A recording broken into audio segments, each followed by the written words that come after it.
বর্তমান সময়ে পশ্চিমবঙ্গের এক বা একাধিক স্থানগুলিতে বিকাল নাগাদ সময় থেকে অলরেডি কিন্তু শিলাবৃষ্টির দাপট শুরু হয়ে পড়েছে।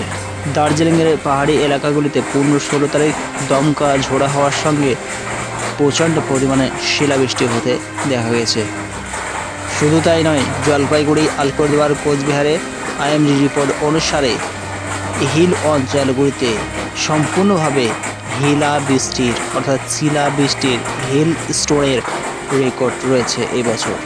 এবং দক্ষিণবঙ্গের এক বা একাধিক জেলাগুলির মধ্যে কলকাতা, হাওড়া, উত্তর দক্ষিণ 24 পরগনা 16-17 তারিখ কালবৈশাখী ঝড় যেমন লক্ষ্য করা যায়, সেই রকমভাবে কাছাকাছি শিলাবৃষ্টির দাপট এই মুহূর্তে লক্ষ্য করছে।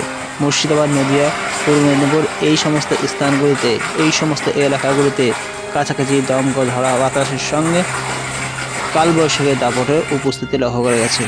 বিশেষ করে লক্ষ্য করা যাচ্ছে পাহাড়ি অঞ্চলগুলিতে শিলাবৃষ্টির পরিমাণ এবছর বৃদ্ধি পেয়েছে। আর যার দৃষ্টান্ত অবশ্যই আমরা রাত্রিকালীন সময়ে এই অবস্থায় লক্ষ্য করতে পারছি যে অতিরিক্ত ভারী মাত্রায় শিলাবৃষ্টির উপস্থিতির জন্য এই ধরনের পরিস্থিতি এখন অপব্যয় হতে লক্ষ্য করা যাচ্ছে রাত্রিকালীন সময়ে।